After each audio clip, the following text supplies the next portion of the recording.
ప్రధానమంత్రి very good step. Water ఆపినాం, అది artery point ఆపినాం, visa cancel, మొత్తం ప్లానింగ్ అవుతుంది. కొంత టైంలో ఎగ్జిక్యూషన్ స్టార్ట్ అవుతుంది. అండ్ పాకిస్తాన్ ఫ్యూచర్ లో ఓడిపోతాడు, లొంగిపోతాడు, టెర్రరిస్ట్ ఫినిష్ అయిపోతుంది.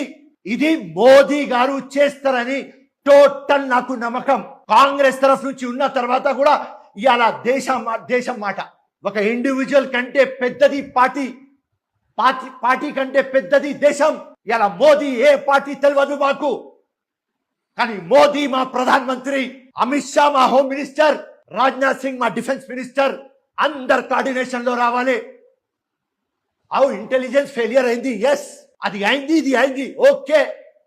ఆ ఇంటెలిజెన్స్ ఫెయిలియర్ ఎందుకు అయింది తర్వాత మాట్లాడుకుందాం.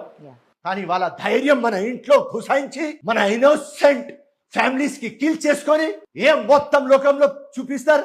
ఇండియా ఏం చేయలేరు, లేకుంటే నా భాషలో ఏం పీకలేరు.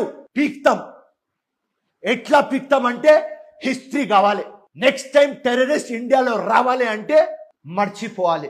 అట్లాంటి పని మన గవర్నమెంట్, మన కంట్రీ, మనం అందరం కలిసి అదే ఒక వాయిస్.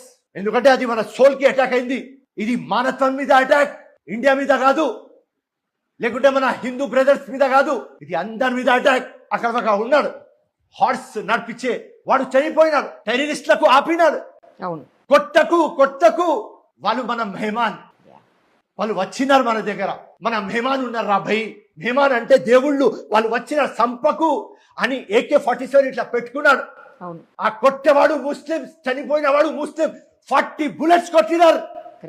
సో వీళ్ళకు ఎక్కడ ఉన్నది వీళ్ళకు మతం? ఒట్టి ఇండియాకి డివైడ్ చేయాలి, ఇండియాకి బ్రేక్ చేయాలి, మొత్తం సివిల్ డిస్టర్బెన్స్ కావాలి, వీళ్ళనే కొట్లాడి సావాలి అని ఆ ప్లానింగ్ తో వచ్చినారు. కానీ మన అందరు ఇండియన్స్ కి అర్థమైంది, మనకు వాళ్ళు బ్రేక్ చేయలేరు, వాళ్ళకు బ్రేక్ చేసేస్తాం.